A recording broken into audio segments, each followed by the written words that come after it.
Bismillahirrahmanirrahim. Assalamualaikum warahmatullahi taala wabarakatuh ya. Semua pelajar-pelajar tingkatan 3 yang nonton video ini, tahniah and thank you for menonton and if belum subscribe please subscribe. Okey, kenapa saya kata tahniah? Kerana awak ada usaha untuk belajar dan untuk meningkatkan diri. Insya-Allah dengan usaha Allah akan bagi jalan. Insya-Allah ya. Betulkan niat belajar lillah taala. So make sure you have to have this book in front of you. And kita dah bab yang ke-8 keradioaktifan. Okey, so pada muka surat 2, 3, 4 saya dah terangkan sedikit pada kelas yang lepas tentang kita kena tahu apa itu radioaktif. Dia proses apa? Proses perebutan secara rawak dan spontan. Okey, sebab apa? Nukleus tidak stabil.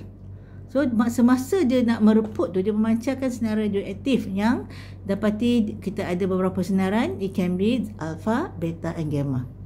So saya terangkan balik Rajah 8.2 sebab saya dapati kebanyakan pelajar dia macam blur. Apa dia radioaktif ni? Radioaktif dia dapati dia punya nukleus tidak stabil. Sebab kemudian nanti dia akan terangkan macam mana nukleus bagi setiap atom, dan kita akan tahu dia tak stabil. Cuma awal ni dia terangkan tentang perebutan uranium 238. Cuba ingat ya, uranium adalah alpha, uranium alpha, dia adalah 238. Gambar pertama proton dia 92, ini kat tengah-tengah tau, tengah-tengah atom tu. Neutron dia 146 neutron, 146. Tambahkan proton neutron tu 92 tambah 146 menjadi 238. Tapi sama tak bilangan dia? 92 dengan 146. Jauh beza kan? So dia tak stabil. Tak stabil sebab dia tak seimbang. Tak seimbang. So apabila dia mereput, ini this is naturally, memang hukum alam yang Allah buat. Mereput, dia akan tukar kepada thorium dengan nukleus helium. Bila dia tukar kepada thorium, daripada 92 proton, dia kurang 2 jadi 90 proton. 146 kita dapati dia menurun jadi 144. 2 hilang proton, 2 neutron hilang. Tapi dia tak boleh nak hapus terus. Masa dia jadi thorium 234 tu, ada 4 biji lagi tu dia menjadi apa? Nukleus helium. 2 proton, 2 neutron. So cuba campur balik. Helium 2 proton, thorium 90 proton, campur jadi 92 proton kan? Sama juga. Okey, so neutron 2 dekat helium, kemudian 144 pada thorium, dia menjadi 146. So semasa dia mereput menjadi thorium dan nukleus helium ni, dia emits ataupun dia mengeluarkan sinaran radioaktif, which is alpha. So I told you just now, cuba ingat uranium 238 alpha. Ya, sebab nanti kalau awak kena bagi contoh ke, you know lah contohnya uranium 238. Selalu sebut dalam it gets into your brain 238. Okey, kemudian perebutan thorium. Tadi thorium tu dah 234, betul tak? Dia boleh mereput lagi. Cuba tengok B pula. Okey, thorium ialah 90 proton, sama je dengan yang A tu kan. Dan neutron 144 sama. Tapi dia tak stabil lagi. Bila tak stabil, dia boleh mereput lagi. Dia tambah pula proton jadi 91 proton ya, jadi 91 proton. Dan kemudian dia hilang neutron menjadi 143. Tambah 1 proton, hilang 1 neutron. Okey. Bila dah reput ya, hasil dia ada protactinium 234 dengan electrons.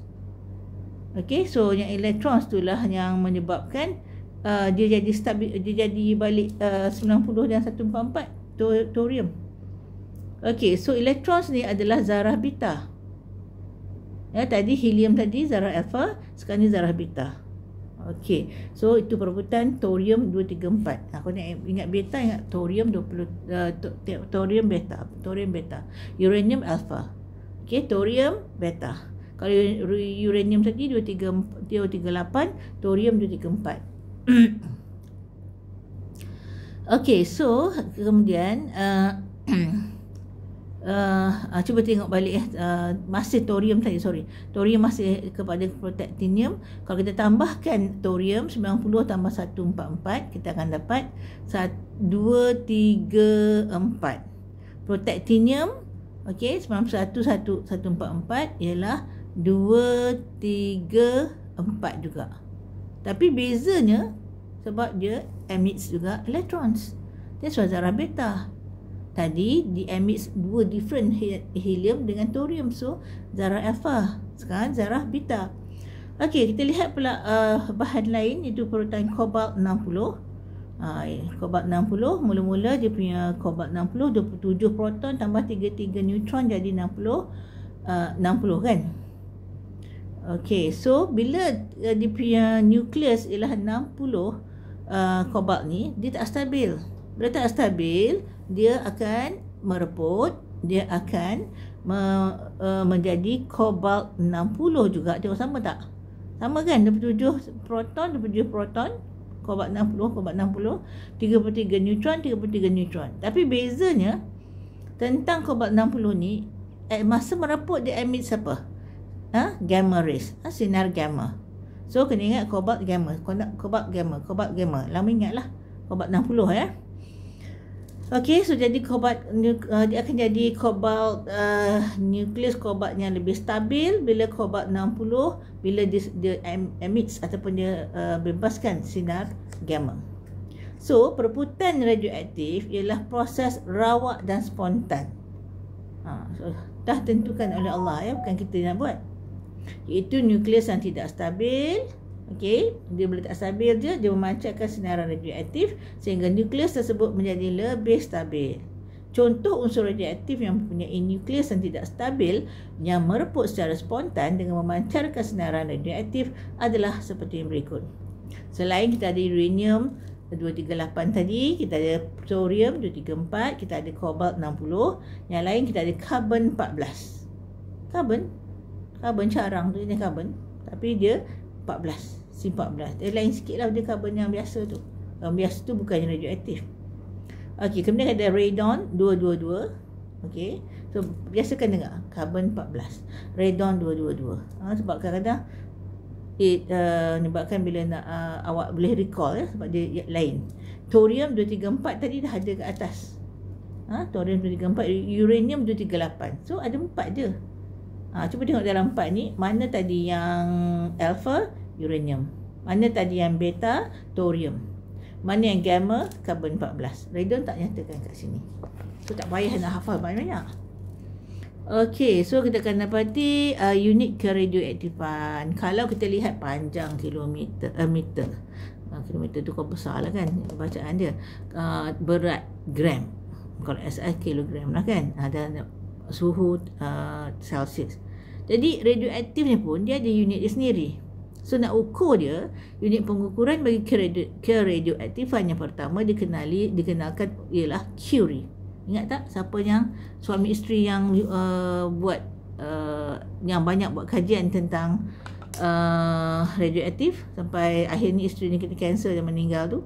Marie Curie. Dia sudah ambil nama Curie. Okey, kadar perebutan nukleus yang tidak stabil, nukleus bahan-bahan tadi, can be uranium, it can be, tadi saya ulang bagi awak ingat, thorium, it can be carbon, it can be cobalt, cobalt 60, carbon 14, uranium 238, thorium 234. Ulang-ulang lama melekatlah dalam otak. Taklah mesti terus betul, kadang angka tu silap juga mula-mula. Lama dia senang nak ingat. Okey, so kadar perebutan nukleus yang tidak stabil atau keaktifan dalam perebutan nukleus diukur dalam unit apa tadi? Curie. 1 Curie berapa nilai dia? 3.7 darab 10 kuasa 10. 10 kuasa 10 tu positif ke negatif? Positif, jadi besar sangat nilainya perebutan sesaat. Dalam 1 saat dia mereput. So 1 Curie ialah 3.7 darab 10 kuasa 10 perebutan per saat. Okey. Kemudian unit SI bagi keradioaktifan ialah becquerel juga. Siapa becquerel? Ingat dah kita lihat dalam page 233 tu. Henry Becquerel. Dia jumpa apa? Dia jumpa alpha. Kalau Wilhelm Röntgen tadi adalah X-rays. Marie Curie dia jumpa gamma. Gamma paling bahaya sebenarnya. Okey, so kita dapati Curie 3.7 darab 10 kuasa betul lah, darab 10 kuasa 10 perebutan per saat. Kalau Becquerel ni taklah besar sangat angka, dia guna 1 je. Okey, unit SI bagi keradioaktifan ialah Becquerel 1 becquerel. Yang pertama tadi Curie, itu susah sikit nak kira. Becquerel senang. Ya, 1 becquerel ialah 1 perebutan per saat. Senang lah. Satu macam air. Tak salah nanti confuse dengan air. Tak apalah. 1 becquerel 1 perebutan per saat. Kalau kita lihat info sains di sini, 1 Curie adalah lebih kurang sama dengan bilangan perebutan sesaat dalam 1 gram radium 226. Radium 226 ialah bahan radioaktif yang dikaji oleh Marie and Pierre Curie, which is most probably gamma lah. Saya tak boleh pastikan di sini, saya kena buat some research baru tahu. Sebab saya ni bukan bahagian radioaktif, tapi untuk tingkatan 3 ni boleh ajar lah, insyaAllah. Okay, so radium 226 adalah bahan radioaktif. Bukan semua bahan radioaktif tau. Ada bahan-bahan mineral semua jadi yang ada dalam bumi jumpa tak radioaktif, tapi ada radioaktif. Macamlah besi, ada besi yang besi berani ataupun magnet, ada besi biasa ya. So tu dah kena tukar, tak apakah lengkap berikut 1 Curie berapa becquerel, tak apalah kan. 1 becquerel berapa Curie, you can find out lah. Okey, kemudian kita lihat sifat perebutan radioaktif ni, dia kira separuh hayat. Separuh hayat bila direput. Okey, bila separuh hayat itu nama dia adalah T-half. T-setengah. T-half. T-half ialah tempoh masa yang diambil untuk bilangan nukleus yang belum mereput berkurang menjadi setengah. Saya repeat, ialah tempoh masa yang diambil untuk bilangan nukleus yang belum mereput berkurang menjadi setengah daripada nilai asalnya. So masa yang diambil tu, T-half tu ialah separuh. Dia dah mereput. Kemudian daripada dia separuh tu, separuh lagi. Jadi 1/4. Lepas tu daripada separuh tu, separuh lagi. Dia macam tu cara mereput. Bayangkan dia buat kajian sampai tahu dia mereput macam mana ya. Malu buat kajian tu sampai sakit tu, sampai mati tu. Okey, so gambaran secara grafik keadaan apabila bilangan nukleus yang belum mereput itu berkurang dengan masa ditunjukkan dalam rajah 8.3. Apakah unit SI bagi separuh hayat? Okey, so kita akan lihat contoh rajah 8.3 ni. Katakan this is the first one, yang masa belum mereput ni bahannya adalah bahan radioaktif. Bahan radioaktif yang pink mula-mula tu. Okey, masa ni kosong masa. Okey, apabila separuh dah mereput. Okey, kita yang mereput kita buat macam ni ya. Macam ni. Ni dah mereput dah, tak ada dah. Tinggal separuh ataupun tak ada dah ni. Tak ada dah. Tak ada mereput. So, ini diambil masa selama 5 hari. Hari kelima baru tinggal separuh. Kemudian 5 hari lagi jadi 10 hari. Dia dah jadi, Allah, besar pula. Jadi besar pula. Okey, tadi tak ada kan? Ya, tak ada. Okey, kemudian dia tak ada lagi ni. Dia tak ada lagi yang ini. Okey, tinggal yang ini saja. Macam mana kita buat? Okey, asas dia banyak ni macam ni. Okey, kita buat biji 1, 2, 3, 4, 5, 6, 7, 8. Okey, sini tinggal 1, 2, 3, 4. Sini tinggal 2. Contohnya. Okey, so kita berarti selepas 10 hari dah 3/4 dah mereput. Ini adalah 3/4 ya, ini 3/4. Tinggal banyak ni je. Mula-mula adalah banyak ni. Tinggal separuh dalam 10 hari. 15 hari. Sebab setiap 5 hari kita akan dapati separuh benda ni juga lagi dia mereput. Okey, tadi banyak ni kan? Ni ada banyak ni. Ini semua dah mereput. Tinggal banyak ni je. Banyak ni je. Tadi banyak ni je. Jadi banyak ni je. Nampak tak? Okey, faham tak? Okey, kalau kita lihat pula rajah 8.3 dia terangkan yang kosong tu memang tak mereput langsung lagi lah, belum mereput. 5 hari. Okey, 5 hari tengok gambar tu dalam rajah 8.3 tu 5 hari separuh. Yang tak mereput adalah yang belum mereput ialah pink. So pink tu tinggal separuh. Kemudian 10 hari pink tu tinggal 1/4. Dan 15 hari, setiap 5 hari ya, dia jadi 1/8. So, bila separuh hayat pertama, T-half dia adalah 5 hari. T-half dia 5 hari. Okey, so kemudian separuh hayat kedua sini, T-half dia adalah 1/4. Kemudian T-half yang ni adalah 1/8. Okey. So bila ini dah yang pertama tak mereput, that means 1. Ini T-half ni 5 hari ni separuh mereput, separuh lagi adalah belum. Yang ini 1/4 mereput, 3/4 belum. Yang ini 1/8 reput, 7/8 belum.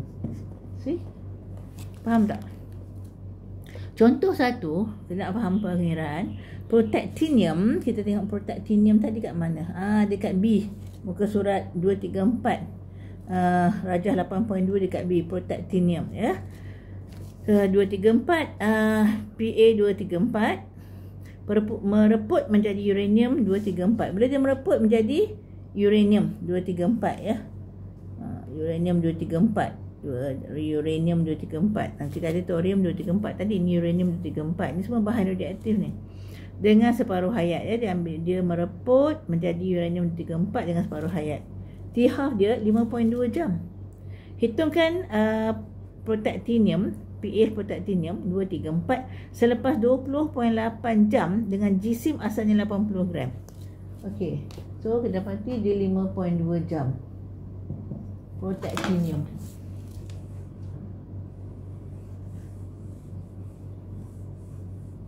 Asal-asal dia berapa gram? 80 gram masa kosong. Okey. Separuh pada tu tinggal 40 gram lah. 5.2 jam. Double of this, darab 2, 10.4 tinggal 20 gram. Dia suruh tanya tadi berapa? 20.8 jam. Sini adalah half of that 5.2, 10.4. Masa tambah lagi ialah 8, 20.8. Soalannya 20.8 jam. That means daripada 80, separuh ialah 40, separuh 20, separuh 10 gram. So jawapannya 10 gram. Nampak tak? Okey, maka jisim protactinium 234 yang tertinggal selepas 20.8 jam ialah 5 gram. That means ada sikit lagi. Ada lagi, tapi masa dia mereput dia dah menyebabkan radioaktif terbebas ya. Tapi ada sikit lagi radioaktif. Sebab baru 20.8 jam. Ada 5 gram lagi. So let's see page 236.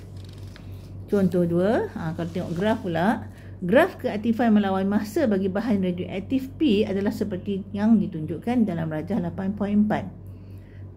So dia bagi segi becquerel ya. Masa, tengok masa kat bawah. Dekat graf tu tengok masa kat bawah. Masa kosong saat. Berapa dia punya keaktifan becquerel? Cuba tengok. Ada yang tak boleh faham. Tengok graf. Patut by form 2 to be okay lah. Ni kosong kan? Kita ada kosong, 20, 40, 60, 80 dan kita ada seterusnya lah. Okey, so kita tengok masa kosong saat. Sebab ini adalah saat. Berapa nilai ni? 800 becquerel. Sebab ini adalah becquerel. Okey, kemudian berdasarkan keputusan graf, berapakah separuh hayat bagi P? Bila separuh hayat, kita tahu separuh of 800 adalah 400. Tengoklah dia ke mana. 400 saya tengok dia turun kat 40 sebab graf dia macam ni. Alah, graf dia macam ni. So that means bila separuh hayat adalah 40 gram. Dia minta apa, berapakah separuh hayat bagi P? So cuba tengok penyelesaian saya tunjuk tadi. 400 adalah separuh hayat. Separuh hayat ya. So apabila keaktifan ialah 400 becquerel, which is this one, masa yang sepadan ialah 40 saat seperti yang ditunjukkan oleh garis putus-putus pada graf dalam rajah 8.5. Maka separuh hayat bagi P ialah 40 saat. Dan 40 saat ni cepat punya. Perebutan dia cepat. 40 saat dapati 40 dah separuh dah. Kalau nak separuh of that lagi 200 pula. 200 tengok ada boleh baca tak? 200 ialah dah 80 saat. Faham tak saya nak baca? Kalau 200 tengok ni 80 saat. Ini salah ni. 60 ini adalah 80. Graph ni freehand. Tak cantik pun. Faham ke? Tengok graph. Okay, you should understand. Okay. Kalau contoh 3, keaktifan bahan radioaktif Q mengikut masa ditunjukkan dalam jadual 81. So, awak kena buat macam graf atas tu. Dia sampai becquerel dia 120 20, 10, 20, 30, 40. Kalau banyak sangat tak boleh, awak kena buat 20, 40, 80, 120. Kemudian buat dia punya masa, buat graf tu. Lepas lukis keaktifan melawan masa dalam kertas graf. B, berdasarkan keputusan graf, berapakah separuh hayat bagi Q? Separuh hayat okey, masa kosong 120, separuh ialah 60. So kena tengok dekat graf lah. So situ ada 40, 56, 60 tak ada. Lepas 56, 80. So antara 56 dengan 80, so you're going to see the time. Separuh hayat untuk Q. Faham tak? Dah ada ke sebelah. Sorry. Tengok muka surat 237. Asas kosong ialah 120, right?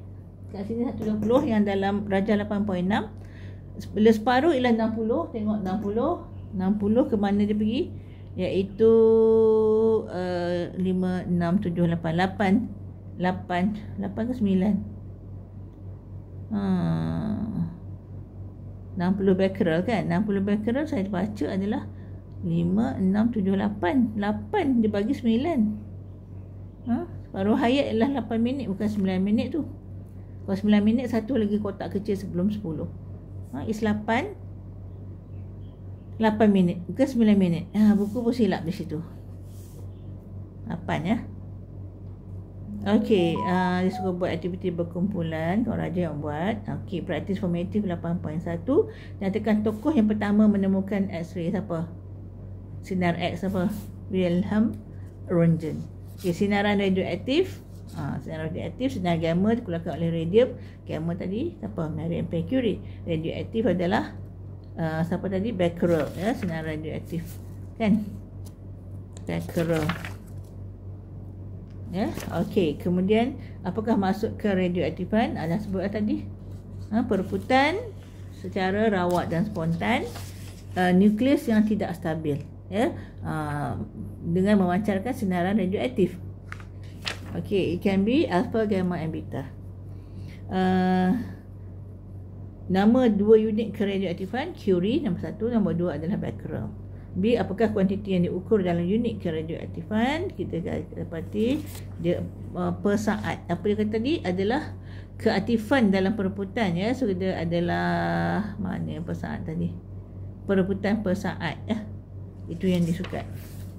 4, berikan 3 contoh unsur radioaktif. Senanglah. Tak cakap banyak kali ni. Uranium 238, kemudian thorium 234, kemudian kobalt 60, karbon 14. Okey. Thorium, uranium, karbon, radon 222. Dia bagi 4 situ. Dia nak 3 je. Apakah masuk separuh hayat? Pun tadi pun kita pelajari, iaitu lihat balik muka surat 235.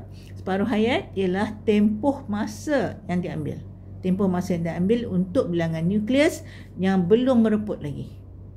Belum mereput menjadi setengah daripada nilai asal ni. Itu separuh hayat.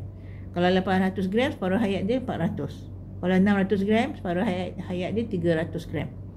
Kalau 1000 dia punya gram, separuh hayat dia adalah 500 lah. Separuh pada tu. Tapi tengok masa lah. Masa untuk dia mereput jadi tinggal separuh tu. Itu separuh hayat. Itu bahasa biasa. Olah kan ikut dalam bahasa buku. Bahasa yang sesuai, yang lebih tepat. Okay. 2237. Kita lihat the next page. Dah masuk 8.2. Atom dan nukleus. So dah tahu tentang radioaktif tu, macam mana dia terhasil tadi, ia perebutan secara random dan rawak. Okey, dekat nukleus yang tak stabil, kita belajar tengok gambar rajah 8.7 ni. Before kita lihat struktur atom untuk faham tu, kita lihat di pengenalan dia. Dia kata atom berasal daripada perkataan atomos. Maksud atomos ialah tidak boleh dibahagi dah. Yang tu dah halus dah Allah buat. Tak boleh dah nak bahagikan. Ini setakat ni lah teori sains. Kita cuma pakai je. Okey, macam tengok kadang-kadang dia orang buat kajian, boleh pula later. Ada perubahan. Sains sentiasa berubah. Tapi tak tahulah kat akhir zaman ni banyak perubahan ke tak. Kita tengok apa berlaku di sana tu kan. Yang teruk sangat genosid, pembunuhan beramai-ramai saudara seakidah kita tu, ada banyak tanda-tanda akhir zaman ya. So scary ya. Sangat scary. Mudah-mudahan kita mati sebelumnya tak ada langsung beriman. Tapi untuk melaluinya banyak lagi perkara-perkara yang dajjal lah apa semua, yang tak ada makanan, yang tertipu oleh dajjal semua. Sangat menakutkan. Okey, so patah balik pada tahun 1808, John Dalton memperkenalkan suatu teori tentang struktur atom. Konon dia first-person lah perkenalkan. Menurut teori atom Dalton, atom ialah zarah terkecil yang tidak boleh dibahagi lagi. That's the smallest. Tak boleh nak pecah, nak belah, tak boleh. Walau bagaimanapun, perkembangan sains telah berjaya menemukan zarah yang lebih kecil. Dulu dia kata atom paling kecil. Tapi bila berkembang sains, tengok ada 3 lagi dalam atom tu. Proton, positif, elektron, negatif dan neutron, neutral. Proton tak boleh gerak, neutron tak boleh gerak, elektron boleh gerak. Proton kereta kat Malaysia dia boleh gerak, kereta proton. Okey, kita lihat struktur atom. Ini nak imbas balik 3 zarah subatom. Subatom ni masih kecil lagi daripada atom. Dalam struktur atom yang telah anda pelajari semasa di tingkatan 1 seperti yang ditunjukkan dalam rajah 8.7. Apabila bilangan proton dalam suatu atom, proton dalam atom, tengok yang tengah-tengah tu ya, akan kita lihat gambar rajah. Ataupun tengok gambar rajah dululah. Tengok 8.7. Kita dapati struktur atom, tengah-tengah tu yang warna merah ialah zarah dia, warna dia taklah macam tu. Istiz nak bagi awak faham ada perbezaan. Ya, zarah yang bercas positif dia merahkan, itu adalah proton. Okey, kemudian zarah neutral yang tidak bercas dia buat warna apa? Warna, mata saya macam biru je. Bolehlah biru kan? Okey, dia adalah zarah neutron yang tidak bercas, ialah neutron. Okey, kemudian di keliling proton dan neutron ni yang sentiasa bergerak ialah elektron, zarah bercas negatif elektron. Okey, so proton dengan elektron ni dia neutral, sama bilangan. Yang tak sama bilangan ialah proton dengan elektron, saya kata sama bilangan tadi kan, takut tersilap sebut. Yang tak sama ialah neutron tu tengok 4 biji. Untuk elektron dengan proton 3 biji ya. Okey, tu nukleus. Nukleus maksudnya tengah-tengah bagi atom tu. Okey, from there kita akan pelajari tentang pembentukan ion positif dan ion negatif. Dah kita faham tentang rajah 8.7 tadi. Tak ingat dia cakap tadi, apabila bilangan proton dalam satu atom adalah sama dengan bilangan elektronnya, maka atom tersebut ialah neutral. Atom dengan proton kena sama baru neutral. Walaupun dalam 8.7 tu neutron terlebih satu kan. Okey, kita lihat pembentukan ion positif dan ion negatif. Ni sempat page 238 je, yang 239 kita do later. Pembentukan ion positif dan ion negatif apabila suatu atom menderma atau menerima elektron. So apa yang boleh gerak? Elektron je. So dia derma, that means dia hilang elektron ataupun dia dapat elektron. Atom itu menjadi zarah bercas yang dikenali sebagai ions. Dia bercas sebab dia banyak elektron ataupun dia kurang elektron. So kita lihat pertama, ion positif, cation ion. IPK, ion positif, cation ion. So bila cation ion, atom yang menerima elektron menjadi ion positif sebab dia dah kurang. Patut tadi kalau lihat rajah 87 tu dia ada 3 kan. Tengah-tengah proton 3, kemudian keliling elektron 3. Tapi sekarang ni dia dah hilang elektron. Instead of 3 tinggal dah 1 ke 2 ke. So dia menjadi positif lah, sebab positif banyak daripada negatif. So ion positif which is cation ion. Nak bagi ingat APK. Okey, so contoh dia ion positif cation ion, atom yang menderma elektron membentuk ion positif. Bila dia derma, hilang je elektron, dia jadi positif, ion positif which is cation ion. Cuba lihat contoh dalam page 238 tu. Kita lihat atom natrium Na, zarah subatom belah kiri, neutron, proton, elektron. Bilangan dia neutron ada 12, lebih 1. Proton ini neutron mana? Proton ada 11. Okey, kemudian elektron ada 11. So sama bilangan kan? Positif 11, negatif 11. So tak ada charge. Dia bercharge kosong sebab elektron dengan proton dia sama. Tapi bila dia menjadi ion, cuba lihat jadual belah kanan. Neutron tak berubah 12. Tapi proton dah jadi masih 11. Elektron dia hilang sebiji. Daripada 11 jadi 10. So bermaksud yang dibebaskan ialah dibebaskan ialah elektron. So natrium ni dah jadi cation ion ataupun ion positif sebab dia dah kurang elektron. Nampak tu? Ya, so dia instead of Na dia tulis belah kiri tu, ini tak bercharge.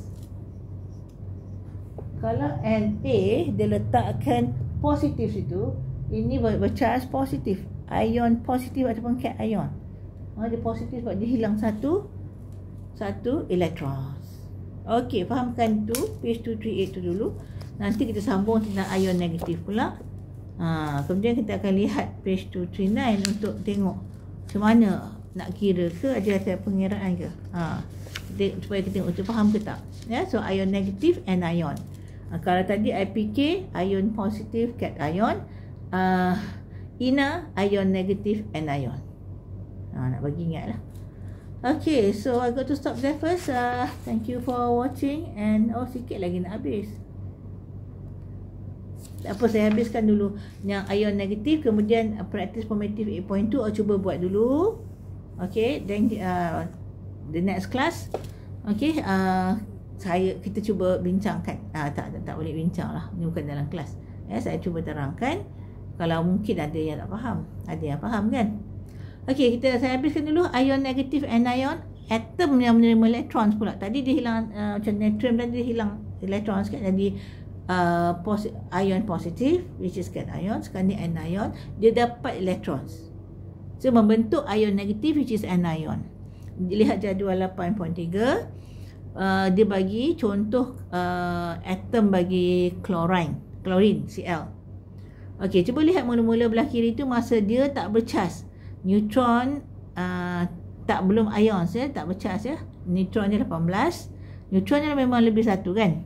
Proton 17, elektron 17, sama banyak ya. So dia positif 17, neutron tak ada charge, kosong. Proton positif 17, elektron negatif 17, dia chlorine sahaja, Cl sahaja. Dia Cl sahaja, chlorine je. Tapi bila dia dapat elektron, dia jadi belah kanan. Jadi Cl negatif. Macam mana? Neutron masih sama 18, tak ada perubahan. Proton 17 tak ada perubahan. Tapi elektron mana dia dapat pula? Jadi kita akan dapati instead of 17 elektron saja, jadi 18. Dapat elektron extra. So charge negatif 18. So kita dapati charge pada ion chloride, ion chlorida adalah Cl negatif 1. Ini adalah anions. Okey, sebenarnya natrium chlorida ni adalah garam biasa yang dekat laut tu, yang air garam makan kat dapur tu, natrium chlorida. Tapi bila kita boleh buat electrolysis saja, dia positif negatif ni ions ni semua ni, tu yang kena tahu, dihubung kaitkan pula ya. Okey, nanti buat practice formative 8.2, nanti kita lihat jawapan. Dan kita buat 8.3, dah tak banyak dah lah. Sebab saya boleh nak habiskan cepat syllabus ni, tak banyak dah. Tak banyak pun, kita ada hampir bab 10 ni 8 ke 9 ke 10. Yang lain tu taklah. Nak kena faham je lah asas dia. Kalau minat astronomi apa semua, kalau periksa jarang sikit keluar, tapi ada jugalah. So that's all for today. Thank you for watching, and also please subscribe. Kalau belum subscribe, share with your friends. Mudah-mudahan mendapat pahala, ganjaran pahala untuk berkongsi ilmu, dan insya-Allah lagi ramai ada ilmu Islam lagi kita berkongsi, dan lagi kita maju ke depan dari segi matematik dan sains. Itu adalah membina kekuatan ummah. Okey, jaga solat 5 kali sehari, and jangan tak solat isyak dan subuh, itu ciri-ciri munafik. Solat boleh mencegah kemungkaran insya-Allah, and also taat ibu bapa selagi mereka tak suruh pada maksiat. Kita dia ajar taat ibu bapa ya, murah rezeki insya-Allah. Kau tak berkira mak bapak, doa kemudian taat insya-Allah ya. Sekarang mungkin dah rasa lagi. Itu pun dia, kalau jenis taat baik, mak ayah pun senang hati dengan awak. Senang je bagi ikut kehendak awak nak apa-apa. Tapi janganlah melampau pula. Kemudian hormati guru-guru, kerana mudah-mudahan ilmu belajar tu akan diberkati. Kemudian hormati lebih tua, sayangi lebih muda, supaya cantik akhlak kita di sisi manusia dan di sisi Allah ya. Okay, also jangan lupa berdoa, boykot, dan juga infak, sedekah setakat yang mampu ya. Itu yang sedikit itu bantu saudara-saudara seakidah kita di sana. Buat maksudnya gencatan senjata yang ke depan tak tahu. Bangsa tu memang macam ni, khianat ya. Dan Quran berulang-ulang menceritakan tentang keadaan mereka yang penipu, khianat dan sebagainya lah. So that's all for today. Assalamualaikum warahmatullahi taala wabarakatuh. Subhanakallahumma bihamdik.